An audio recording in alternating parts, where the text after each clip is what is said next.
بسم اللہ الرحمن الرحیم وَلَقَدْ يَسَّرْنَا الْقُرْآنَ لِلذِّكْرِ فَهَلْ مِن مُّدَّكِرٍ الحمد للہ نحمده ونستعینه ونستغفره ونؤمن به ونتوکل علیہ ونعوذ باللہ من شرور انفسنا ومن سیئات اعمالنا من يهده الله فلا مضل له ومن يضلل فلا هادي له واشهد ان لا اله الا الله واشهد ان محمدا عبده ورسوله اما بعد فان اصدق الحديث كتاب الله وخير الهدي هدي محمد صلى الله عليه وسلم وشر الامور محدثاتها وكل محدثة بدعة وكل بدعة ضلالة وكل ضلالة في النار اعوذ بالله السميع العليم من الشيطان الرجيم وأن هذا صراطي مستقيما فاتبعوه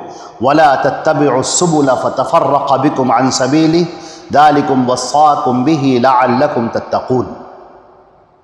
تمام تعریفیں اللہ رب العزت کے لیے ہیں جو ہمارا خالق و مالک ہے، آسمانوں اور زمین کا پیدا کرنے والا اور کل کائنات کا تنہا پالنہار ہے، جو وحدہ لا شریک لہ ہے، اپنے معاملات کو انجام دیتا ہے، کسی کی مجال نہیں کہ اس سے سوال کر سکے، اور وہ جس سے چاہے سوال کرے، سب کے سب اس کے محتاج ہیں اور وہ کسی کا محتاج نہیں، وہ حی اور قیوم ہے۔ اللہ کی حمد و ثنا کے بعد درود اور سلام ہو حضرت محمد مصطفیٰ صلی اللہ علیہ وسلم پر، جو خاتم النبیین ہیں، سید الاولین والآخرین ہیں۔ آپ کی ذات پر اللہ نے شریعت کو مکمل فرما دیا اور فرمایا الیوم اکملت لکم دینکم، آج کے دن میں نے تمہارا دین مکمل کر دیا، واتممت علیکم نعمتی، اور اپنی نعمت تم پر تمام کر دی، ورضیت لکم الاسلام دین، اور میں دین اسلام سے راضی ہو گیا۔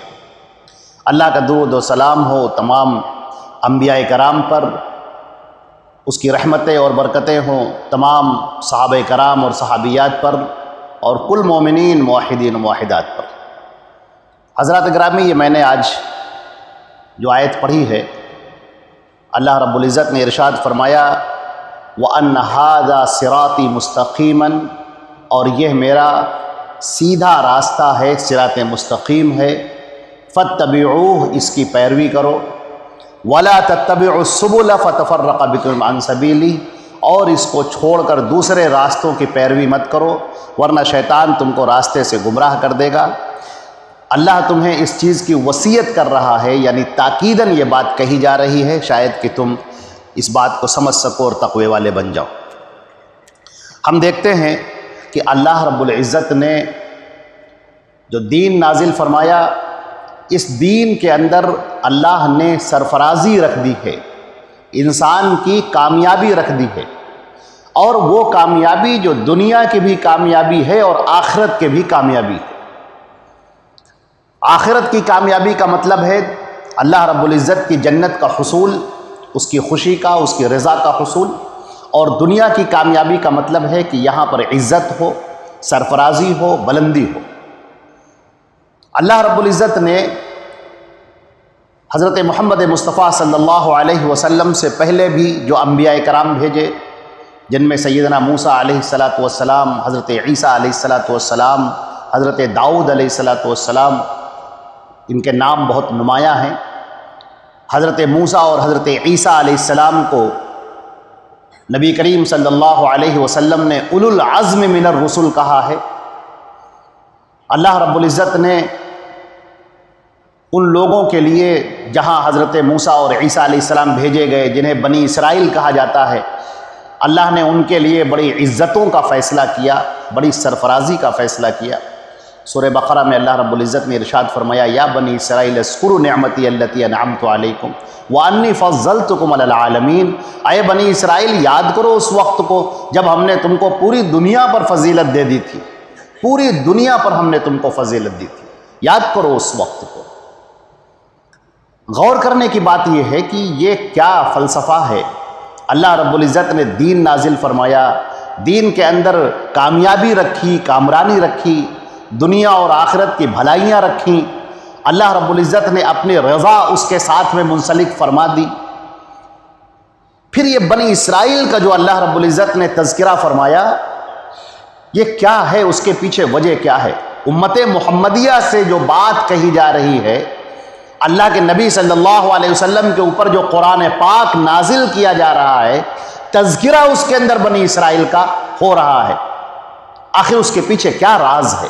جب آپ دیکھیں گے تو آپ کو نظر آئے گا کہ اللہ رب العزت نے ہمارے سامنے ایک قوم کی مثال رکھی ہے کہ ذرا اس قوم کو دیکھو جو تمہارے سامنے ہے، جو تمہاری آنکھوں کے سامنے ہے، اس کی تاریخ تمہاری آنکھوں کے سامنے ہے۔ ہم نے اس کو سربلند کیا تھا، سرفراز کیا تھا، ہم نے اس کو دنیا کے اندر بھی بڑی عزتیں عطا کی تھی، اور آخرت میں ان کے لیے انتہائی بلندی کا وعدہ تھا، مگر اس قوم نے اپنے آپ کو برباد کر ڈالا۔ اس نے وہ قدر نہ کی، نہ اللہ کی قدر کی، نہ رسول کی قدر کی، اور نہ اس دین کی قدر کی جو ان کے لیے نازل کیا گیا۔ اور انہوں نے کیا کیا؟ عزیزان گرامی، اللہ کے پیارے نبی صلی اللہ علیہ وسلم نے ارشاد فرمایا کہ بنی اسرائیل 72 فرقوں میں تقسیم ہو گئے اور تم 73 فرقوں میں تقسیم ہو جاؤ گے۔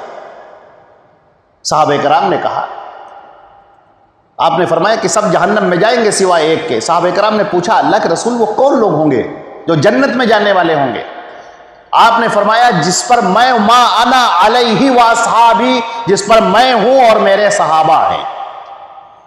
ان دو لفظوں کو ذرا سا دیکھیے، جس پر میں ہوں اور میرے صحابہ ہیں۔ آپ نے ایک بالکل اصول عطا فرما دیا کہ آدمی چیک کر لے اپنے آپ کو، دیکھ لے اپنے آپ کو۔ ما انا علیہ، جس پر میں ہوں۔ قرآن پاک نے کہا، اتبع ما اوحینا الیک، اے نبی تم پیروی کرو جو ہم تمہارے اوپر نازل کر رہے ہیں۔ اے نبی تم کو مکلف کیا جا رہا ہے، تم کو پیروی کرنی ہے، تم کو بات ماننی ہے، جو تمہارے اوپر اتارا جا رہا ہے بس اس کی پیروی کرو۔ اور صحابہ کرام سے کہا گیا، وما آتاکم الرسول فخذوہ وما نہاکم عنہ فانتہوا، رسول جو تمہیں دیں وہ لے لو، جس بات سے منع کرے ٹھہر جاؤ۔ یہ ہے ما انا علیہ و اصحابی، جس پر میں ہوں اور میرے صحابہ ہیں۔ اللہ کے رسول کس پر ہیں؟ جو ان کے اوپر وحی کی جا رہی ہے اس کی ان کو پیروی کرنی ہے، اللہ کا یہ حکم ہے۔ یہ ہو گئے نبی کریم صلی اللہ علیہ وسلم۔ اب صحابہ کرام کو دیکھیے، ان کے بارے میں کیا کہا گیا کہ جو رسول تمہیں دے وہ چپ چاپ لے لو، جس بات سے منع کرے خاموشی سے اس پر ٹھہر جاؤ بس۔ بنی اسرائیل کا کیا ہوا؟ وہ جو 72 فرقوں میں تقسیم ہوئے، تو سوال یہ ہے کہ وہ کیسے تقسیم ہو گئے؟ عزیزان گرامی، ان کے اندر بدعات آ گئی، بدعات آ گئی۔ کیسے بدعات آئی؟ ان کے درمیان میں تورات موجود ہے، سیدنا موسیٰ علیہ السلام جیسا عظیم الشان رسول ان کے درمیان موجود ہے، جو ان کو سکھا رہے ہیں، بتا رہے ہیں، دین کی باتیں بتا رہے ہیں۔ تورات نازل کر دی گئی، فرما دیا گیا فیہ ہدی و نور، اس کے لیے تمہارے لیے ہدایت ہے اور تمہارے لیے روشنی کا سامان ہے، یہ تورات تمہارے سامنے ہے۔ مگر حضرت موسیٰ علیہ السلام کے گزرے ہوئے چند ہی سال ہوئے تھے کہ بنی اسرائیل میں کچھ لوگ کھڑے ہوئے اور ان میں سے کچھ لوگوں نے کہا کہ دیکھیے یہ باتیں بڑی اچھی اچھی ہیں، کچھ انہوں نے باتیں بتائی۔ اب جو انہوں نے باتیں بتائیں تو کچھ لوگوں نے کہا واقعی آپ کی بات بڑی اچھی ہے، اس کو تو قبول کر لینا چاہیے۔ دوسرے لوگوں نے کہا کہ نہیں نہیں نہیں، اس کو کیسے قبول کریں گے، تو فالتو باتیں بالکل۔ اب یہاں پر گروپ ہو گئے، دو گروپ ہو گئے۔ ایک گروپ کہہ رہا ہے کہ یہ باتیں بڑی اچھی، اس کو لے لیجئے، دوسرا کہتا ہے نہیں یہ بالکل فالتو، اس کو چھوڑ دیجئے۔ لہذا ایک فرقہ بن کے تیار ہو گیا۔ اس کے بعد کوئی دوسرے صاحب کھڑے ہوئے، انہوں نے بھی کچھ تورات کی آیتیں پڑھی، کچھ نئی نئی باتیں پیش کی یہودیوں کو بلند کرنے کے لیے، کچھ اور رسم و رواج ان کے سامنے پیش کی گئی، اس کو ایسا کر لیا جائے، یوں کر لیا جائے، کچھ پابندیاں، کچھ چیزیں، کچھ جائز ناجائز کے فتوے ان کو دے دیے۔ اب اس کا بھی کچھ لوگوں نے انکار کیا کہ نہیں یہ کیسے بات ہے، اس سے پہلے تو یہ باتیں نہیں کہی گئی، اور دوسرے لوگوں نے کہا کہ نہیں باتیں تو بڑی اچھی ہیں، اس کو لے لینے میں کیا حرج ہے۔ لہذا آپ دیکھ رہے ہیں کہ کچھ مخالف ہیں، کچھ موافق ہیں، اور فرقہ بن کے تیار ہو گیا۔ لہذا معلوم ہوا کچھ موافق ہیں، کچھ مخالف ہیں۔ آدمی کی رائے، آدمی کا قول، آدمی کی باتیں، آدمی کے خیالات، آدمی کی عمدہ عمدہ نصیحتیں، اس کے بنائے ہوئے قوانین، اس کے بنائے ہوئے رسوم اور رواج، یہ لوگوں کے درمیان جب قبول پکڑ لیتے ہیں تو وہ بدعت بنتی ہے۔ یہودیوں کو اس کے بارے میں کوئی اختلاف، جتنے یہودی تھے جو 72 فرقوں میں تقسیم ہوئے، ان میں کسی کو اس بات سے کوئی اختلاف نہیں تھا کہ حضرت موسیٰ اللہ کے مقرب ہیں، اللہ نے ان کو بھیجا ہے اور انہی کے ساتھ میں ہدایت جڑی ہوئی ہے۔ کسی کو تورات سے انکار نہ تھا، کسی کو اللہ سے انکار نہ تھا، کسی کو آخرت سے انکار نہ تھا، اگرچہ وہ آخرت کو بھلا بیٹھے، دنیا کی زندگی میں مگن ہو گئے، جو کہ بدعت کی خاص بات ہوتی ہے، آخرت سے غافل ہونا اور دنیا کی زندگی کے اندر اپنے آپ کو سما لینا۔ یہ وہ چیز ہوتی ہے جو بدعات کو جنم دیتی ہے اور پھر دھیرے دھیرے دھیرے دھیرے دین کا چولا اوڑھ کر وہ اسی میں مگن ہوتے ہوئے چلے جاتے ہیں۔ تورات سے کسی کو انکار نہیں، موسیٰ سے کسی کو انکار نہیں، یوم آخرت سے کسی کو انکار نہیں، تو سوال یہ کہ پھر اختلاف ہوا کہاں؟ اختلاف ہوتا ہے ان لوگوں کی باتوں میں جو تورات کے علاوہ ہیں، وہ باتیں جو حضرت موسیٰ کی بتائی ہوئی باتوں کے علاوہ باتیں ہیں، ان باتوں کو کچھ لوگ قبول کریں گے، کچھ لوگ انکار کریں گے۔ جو قبول کریں گے ایک فرقہ بن جائے گا، جو انکار کریں گے وہ دوسرے فرقوں میں شمار ہوں گے۔ عزیزان گرامی، جب اس طرح دین کے اندر لوگوں کی باتیں داخل ہوتی ہیں، علاقائی رسم و رواج داخل ہوتے ہیں، انسان کے اپنے تصورات داخل ہوتے ہیں، انسان کی اپنی آرا، افکار و خیالات داخل ہوتے ہیں، اس کی اپنی اوپینین داخل ہوتی ہے، تو آپ یاد رکھیں پھر یہ بدعت کہلاتی ہے، کیونکہ یہ چیز دین کے اندر تھی نہیں اور یہ اب داخل کرتی ہے۔ اور پھر ہوتا یہ ہے کہ اس دین کا حلیہ دھیرے دھیرے بگڑتا ہوا چلا جاتا ہے، اصل دین باقی نہیں رہتا، پھر وہ رسم و رواج باقی رہ جاتے ہیں، وہ افکار و خیالات باقی رہ جاتے ہیں، لوگوں کے اقوال باقی رہ جاتے ہیں، اور پھر تورات بھی پیچھے ہو جاتی ہے، اور پھر موسیٰ کی باتیں، موسیٰ علیہ السلام کی باتیں بھی پیچھے ہو گئی، اور جو چیزیں باقی رہ گئی وہ لوگوں کے اقوال باقی رہ گئے، جنہیں احبار کے اقوال کے نام سے جانا جاتا ہے، جسے آپ تلمود کی شکل میں دیکھ سکتے ہیں۔ اللہ رب العزت نے جب دین ہمارا نازل فرمایا، یہ اسلام، یہ دین اسلام جو سچا مذہب ہے، دین ہے، حقیقی ہے، اللہ رب العزت کی رضا اس کے ساتھ میں ہے اور دنیا اور آخرت کی کامیابیاں اس کے ساتھ میں جڑی ہوئی ہیں، تو آپ دیکھیں گے کہ اللہ رب العزت نے اصولی طور پر آپ کے سامنے باتیں پیش کی، اصولی طور پر بالکل، جسے کہتے ہیں 2 2 4 کی طرح بات واضح ہونا، اس میں کوئی ایف اور بٹ نہیں ہے، بالکل 2 2 4 کی طرح۔ کیا کہا گیا آپ سے؟ آپ کے سامنے کہا گیا سورہ اعراف کی آیت نمبر 3، اتبعوا ما انزل الیکم من ربکم، تمہاری رب کی طرف سے جو اتارا جا رہا ہے اس کی پیروی کرو، ولا تتبعوا من دونہ اولیاء، اور اس کو چھوڑ کر اپنے اولیاء کی پیروی مت کرو، قلیلا ما تذکرون، تم بہت کم نصیحت حاصل کرتے ہو۔ یہ آپ کے دے دیا گیا اصول کے طور پر۔ وما آتاکم الرسول فخذوہ، رسول جو تمہیں دے وہ لے لو، جس بات سے منع کرے ٹھہر جاؤ۔ اے مسلمانوں، اب آپ غور کر کے دیکھیں، قرآن پاک کو دیکھیں، حدیثوں کو دیکھیں، صحابہ کرام کی زندگی کو دیکھیں، آپ کو نظر آئے گا کہ یہاں پر ایک ہی فتویٰ چلتا ہے، یہاں ایک ہی بات چلتی ہے، وہ ہے اللہ کے رسول صلی اللہ علیہ وسلم کی بات، جس کو کہا جاتا ہے قول، فعل یا تقریر۔ قول، آپ نے کوئی بات ارشاد فرمائی، فعل آپ نے خود عمل کیا، اور تقریر آپ کے سامنے کوئی کام کیا گیا اور آپ نے اس پر سکوت اور خاموشی اختیار کی، یہ چیز شریعت بن جاتی ہے اور حجت بن جاتی ہے، اور یہیں سے شریعت بند ہو جاتی ہے۔ اس کے بعد پھر شریعت کا دائرہ باقی نہیں رہتا۔ اب اس کے بعد اگر لوگ اپنی اپنی چیزیں دین میں داخل کرنا شروع کر دیتے ہیں تو وہ پھر بدعت بن جاتی۔ دیکھیے بدعت کہتے کس کو ہیں؟ بدعت کی جو لغوی معنی ہیں، اس کے معنی انشاء الشیء لا علی مثال سابق۔ جوہری نے اس کو بیان کیا جو بہت مشہور لغوی ہے کہ بدعت کہتے ہیں کسی ایسی چیز کا بنانا جس کی پہلے کوئی مثال موجود نہ ہو۔ شریعت میں کہتے ہیں، علامہ ابن رجب رحمہ اللہ نے جامع العلوم کے اندر جو بدعت کی تعریف کی ہے، انہوں نے فرمایا بدعت ہر وہ عمل ہے جس کی شریعت میں کوئی اصل موجود نہ ہو۔ آپ کا عقیدہ، آپ کا عمل، آپ کا برتاؤ، دین کے اندر کے مسائل، وہ چیزیں شریعت میں جس کی کوئی اصل موجود نہ ہو اور پھر بھی آپ کر رہے ہوں تو یہ سمجھ لیے کہ بدعت۔ میں ایک مثال دیتا ہوں آپ کے سامنے، جیسے دودھ کے اندر جو لوگ پانی ملا دیتے ہیں تو ہم نے سنا ہے کوئی ایک ایسا آلہ آتا ہے، ایک جانچنے کی کوئی مشین آتی ہے کہ اس کے اندر اتنا ڈبو دیا جاتا ہے تو وہ بتا دیتی ہے مشین کہ اتنا دودھ ہے اور اتنا پانی۔ میں اللہ کا بڑا فضل و کرم ہے، اس کا شکر ادا کرتا ہوں، اس کی حمد و ثنا بیان کرتا ہوں۔ اللہ رب العزت نے ہمارے ہاتھ میں وہ مشین دے دی ہے کہ اے مسلمانوں، تم ہمیشہ ہر دور میں قیامت تک کے لیے چیک کرتے رہنا کہ جو دین ہے وہ تمہارے پاس خالص دین ہے کہ اس کے اندر ملاوٹ ہے، اور کتنا اصلی ہے اور کتنے اس میں ملاوٹ ہے تم دیکھ لینا۔ اس کا طریقہ کیا ہے؟ اس کا طریقہ یہ ہے نبی کریم صلی اللہ علیہ وسلم کی صحیح احادیث، قرآن اور حدیث، یہ دو ایسی چیزیں ہیں، آپ اس سے چیک کر لیجئے، آپ اس سے دیکھ لیجئے کہ آپ کے پاس وہ دین ہے یا آپ کے پاس وہ بدعت ہے۔ دین کے اندر مثال کے طور پر کوئی مر جاتا ہے تو تیجا ہوتا ہے، 40واں ہوتا ہے، کیا اس کے دین میں کوئی اصل موجود ہے؟ اللہ کے نبی صلی اللہ علیہ وسلم کے سامنے آپ کی بیٹیوں کا، آپ کی بیویوں کا، آپ کے بیٹوں کا، آپ کے صحابہ کا انتقال ہوتا ہے، نہ کوئی تیجا ہوتا ہے، نہ کوئی 40واں ہوتا ہے، نہ کوئی برسی ہوتی ہے، اور تو اور قرآن خوانی بھی نہیں ہوتی۔ ہمارے ہاں ہو رہی ہے۔ اب عزیزان گرامی، اب یہ فیصلہ آپ کو کرنا ہے کہ آپ اللہ کے رسول صلی اللہ علیہ وسلم کے طریقے پر چلیں گے یا اپنے طریقے پر چلیں گے، اپنے رسم و رواج کے اوپر چلیں گے، آپ کو دیکھ لینا ہے۔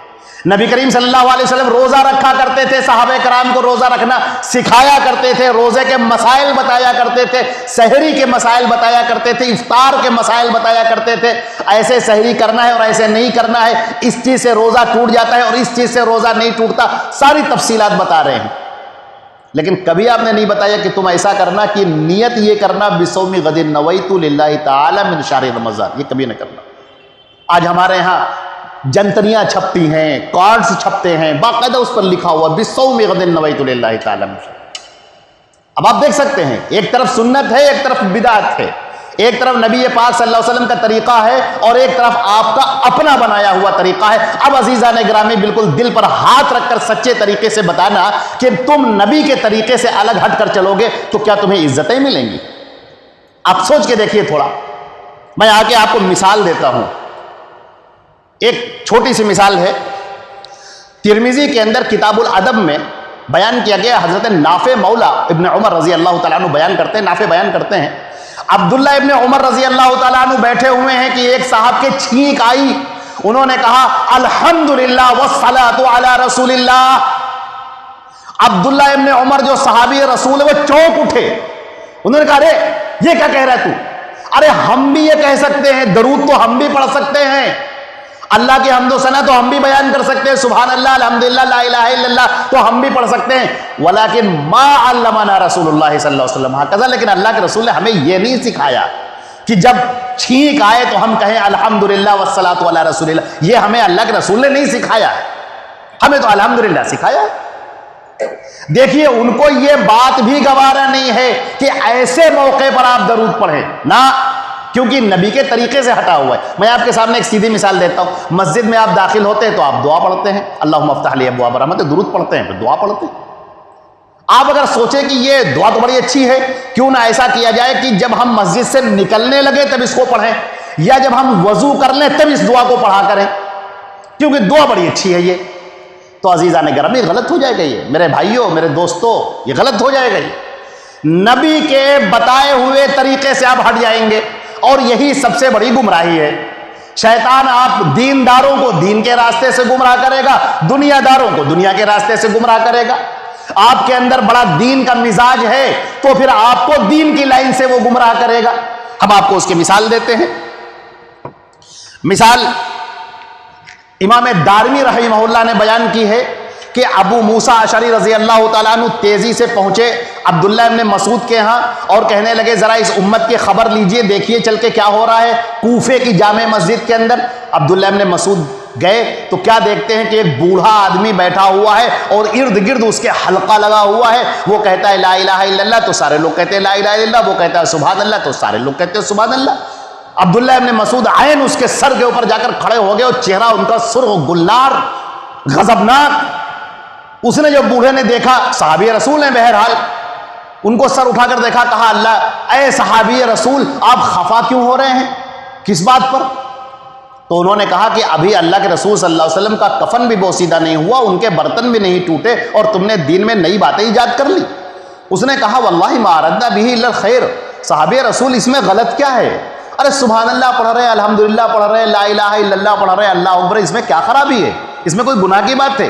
انہوں نے کہا لو کان فیہ خیر لسبق الیہ النبی واصحابہ، سن اگر اس کے اندر کوئی نیکی ہوتی، خیر ہوتا، تو اللہ کے رسول نے اور ان کے صحابہ نے پہلے کیا ہوتا۔ کوئی خیر نہیں ہے۔ اس روایت کے راوی بیان کرتے ہیں کہ عبداللہ ابن مسعود نے اس شخص کو باہر جب تک مسجد سے نکلوا نہیں لیا تب تک کھڑے رہے وہیں پر، گوارا نہیں کیا انہوں نے۔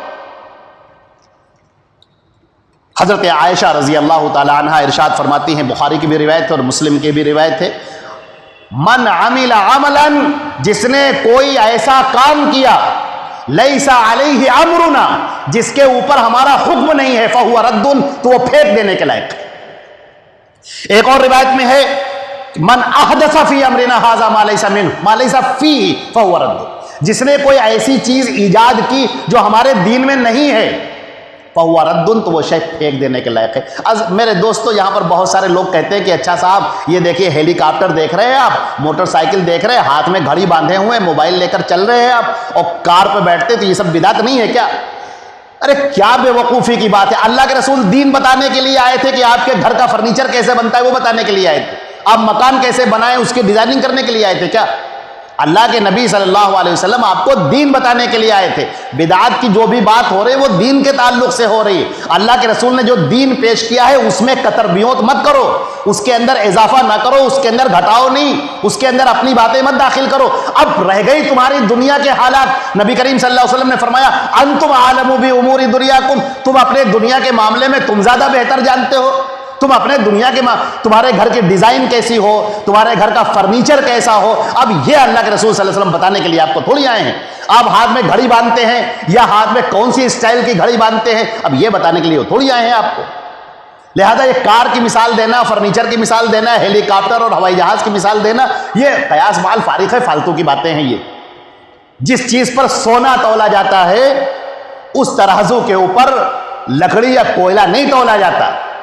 لہذا نبی کریم صلی اللہ علیہ وسلم کی جو بات ہے وہ دین کے تعلق سے ہو رہی ہے، آپ اس کے اوپر گھڑی اور ہیلی کاپٹر اور کرسی اور میز کی باتیں نہ کریں، وہ ایک الگ ٹاپک ہے، وہ ایک الگ چیزیں ہیں۔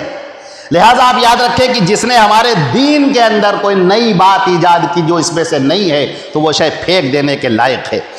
نبی کریم حضرت جابر ابن عبداللہ رضی اللہ تعالیٰ عنہ کی روایت ہے مسلم شریف کے اندر کہ اللہ کے رسول صلی اللہ علیہ وسلم نے فرمایا کہ میں آیا ہوں اس طرح کہ بعثت انا والساعۃ کہاتین، آپ نے دونوں انگلیاں ملا کر دکھائیں، سبابہ اور وسطیٰ کو دونوں کو ملا کر دکھایا اور کہا میں آیا ہوں قیامت اس طرح سے ہے۔ پھر آپ نے فرمایا ان خیر الحدیث کتاب اللہ، سب سے بہتر بات ہے اللہ کی کتاب، وخیر الہدی ہدی محمد، اور سب سے بہتر راستہ ہے محمد کا راستہ صلی اللہ علیہ وسلم، وشر الامور محدثاتها، اور سب سے بری بات ہے ان کے اندر نئی بات کا ایجاد کر لینا۔ اس سے پہلے کیا ہے؟ قرآن پاک اور سنت رسول صلی اللہ علیہ وسلم، اور سب سے بری بات ہے ان دونوں میں نئی بات کا ایجاد کر لینا۔ فإن كل محدثة بدعة، اس لیے کہ ہر جو بات نئی ایجاد کی جائے گی دین میں بدعت کہلائے گی، وكل بدعة ضلالة، اور ہر بدعت گمراہی ہے۔ سنا آپ نے؟ اللہ کے رسول فرما رہے کہ ہر بدعت گمراہی ہے، اور یہاں بہت سارے جھولا چھاپ لوگ کہہ رہے ہیں کہ نہیں کچھ چیزیں بدعت حسنہ بھی ہوتی۔ ارے دین کے اندر آپ جو ایجاد کریں گے وہ بدعت ہی ہوگی، وہ حسنہ وسنہ کچھ نہیں ہے۔ دین کے اندر جو بھی بات داخل کی جائے گی وہ گمراہی ہے، وہ بدعت ہے، وہ بدبودار چیز ہے، وہ پھینک دینے کے لائق چیز ہے، وہ سڑی ہوئی چیز ہے جو اچھی چیزوں کے درمیان رکھی جا رہی، پھینکو اس کو۔ یہ مخمل کے اندر ٹاٹ کا پیوبند لگانا ہے، نکالو اسے۔ دین کے اندر کی بات ہے۔ رہ گئی دنیا کی ایجادات، کچھ اچھی بھی ہوتی ہیں کچھ بری بھی ہوتی ہیں، ان کو آپ بدعت دنیاوی اعتبار سے جو نئی چیز بنائی جاتی ہے کچھ اچھی بھی ہوتی ہے خراب بھی ہوتی، ان کو آپ بدعت حسنہ کہیے، بدعت سیئہ کہیے، جو بھی ان کو کہنا ہو کہیے۔ یہ معاملہ ہمارا دین سے متعلق ہو رہا ہے اور گفتگو اس کے اوپر ہو رہی۔ نبی کریم صلی اللہ علیہ وسلم نے فرمایا صحیح مسلم کے اندر، اس کے مقدمے میں امام مسلم فرماتے ہیں، حضرت ابو ہریرہ رضی اللہ تعالیٰ عنہ فرماتے ہیں کہ آخر زمانے میں دجال ہوں گے، یکون فی آخر زمانے دجالون کذابون، دجال ہوں گے، جھوٹے ہوں گے. دجال کہتے ہیں دھوکہ دینے والے کو، فراڈ کرنے والے کو. یاتونکم من الاحادیث، تمہارے سامنے ایسی ایسی حدیثیں لے کر آئیں گے جس کو تم نے نہیں سنا ہوگا. صحابہ کرام سے کہا جا رہا ہے ایسی باتیں پیش کی جا رہی ہیں، ایسی حدیثیں پیش کی جا رہی ہیں جن کو اے صحابہ تم نے نہیں سنا ہوگا اور نہ تمہارے باپ داداؤں نے کبھی سنا ہوگا. یعنی بالکل انوکھی باتیں، بالکل عجیب و غریب باتیں. وَإِيَّاهُمْ، بچے رہنا ایسے لوگوں سے. لا یضلونکم، کہیں تمہیں گمراہ نہ کر دیں اور کہیں تمہیں فتنے میں نہ ڈال دیں. بخاری اور مسلم کی ایک روایت ہے، نبی کریم صلی اللہ علیہ وسلم نے فرمایا من رغب عن سنتی فلیس منی، جس نے میری سنت سے اعراض کیا وہ مجھ میں سے نہیں ہے. اللہ کے رسول صلی اللہ علیہ وسلم نے فرمایا، ابو داؤد اور مسند احمد دونوں کی روایت ہے کہ میری امت میں ایسی قومیں نکلیں گی جن میں بدعات اس طرح سے داخل ہو جائے گی جس طرح کتے کے کاٹے ہوئے میں وہ ہڑک پن وہ داخل ہوتا ہے. بھاگتا ہے کتا، پانی کو دیکھتا ہے، اس سے چیختا ہے، چلاتا ہے، پورے رگ و پے میں اس کے داخل ہو جاتا ہے. یہ بیماری اس کے ہر رگ اور جوڑ میں داخل ہو جاتی ہے. ایسی قومیں ہوں گی کہ بدعات ان کے اندر داخل ہو گئی ہوں گی. ان کی پوری زندگی میں، عبادتوں میں، نماز میں، روزے میں، زکوٰۃ میں، عمرے میں، حج میں، ہر جگہ بدعات. جنازے میں، رمضان کے روزوں میں، ہر جگہ بدعات. نبی کریم صلی اللہ علیہ وسلم نے فرمایا مدینہ حرم ہے عیر سے لے کر ثور کے درمیان، یہ مسلم شریف کی روایت ہے، جس نے اس کے اندر کوئی نئی بات ایجاد کی، کوئی بدعت ایجاد کی یا کسی بدعتی کو پناہ دی تو اس پر اللہ کی، اس کے فرشتوں کی اور تمام لوگوں کی لعنت. اللہ اکبر. اب آپ ذرا سا بتائیں کہ جس کے اوپر اللہ کے رسول لعنت فرما رہے ہوں، اللہ کی لعنت، اس کے رسول کی لعنت، فرشتوں کی لعنت، اور وہ قوم کیسے ترقی پا سکتی ہے؟ وہ قوم کیسے عزت پا سکتی ہے؟ وہ قوم کیسے بلندی حاصل کر سکتی ہے؟ ذرا سوچ کے دیکھیے گا. شریعہ جو امام آجوری رحمہ اللہ کی کتاب ہے، کہتے ہیں من وقر صاحب بدعت، جس نے کسی بدعتی کی تعظیم کی، اس کی عزت کی، فقد اعان علی ہدم الاسلام، اس نے اسلام کو ڈھا دینے میں مدد کی. ایک آخری روایت ہے، بخاری اور مسلم دونوں کی روایت ہے، سہل ابن سعد رضی اللہ تعالیٰ عنہ کی. نبی کریم صلی اللہ علیہ وسلم فرماتے ہیں انی فرطکم علی الحوض، میں حوض کوثر پر تم سے پہلے پہنچ جاؤں گا. جو اس میں کا پانی ایک مرتبہ پی لے گا وہ کبھی پیاسا نہیں ہوگا. میدان محشر میں جہاں 50,000 سال کھڑے رہنا ہے. نبی کریم صلی اللہ علیہ وسلم فرماتے ہیں کہ میں لوگوں کو پانی پلا رہا ہوں گا کہ کچھ لوگ ادھر سے آتے ہوئے نظر آئیں گے اور فرشتے ان کو روک رہے ہوں گے. میں کہوں گا کہ اے فرشتوں آنے دو، یہ میرے ہی لوگ ہیں، میرے اپنے لوگ ہیں، آنے دو ان کو.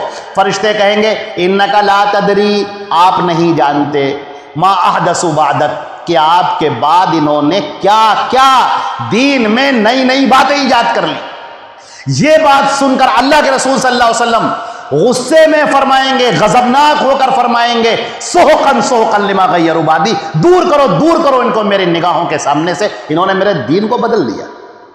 حضرات گرامی، بس آپ سے ہماری یہی درخواست ہے کہ آپ دین پر عمل کریں تو ذرا سا چیک کر لیں، قرآن کی روشنی میں اور صحیح احادیث کی روشنی میں آپ اسے چیک کر لیں کہ جو دین پر آپ عمل کرنے جا رہے ہیں وہ اصلی دین ہے، واقعی دین ہے، جو اللہ کے رسول صلی اللہ علیہ وسلم پر نازل ہوا ہے وہی دین ہے، یا لوگوں کی اپنی بدعتیں ہیں، رسم و رواج ہیں، لوگوں کے بنائے ہوئے قانون ہیں، لوگوں کے اپنی ذہنی اپج ہے. یہ ساری چیزیں تو نہیں ہیں. صحیح دین کے ساتھ میں اللہ رب العزت ہم کو اور آپ کو عمل کرنے کی توفیق عطا فرمائے. وآخر دعوانا الحمدللہ رب العالمین. اقول قولی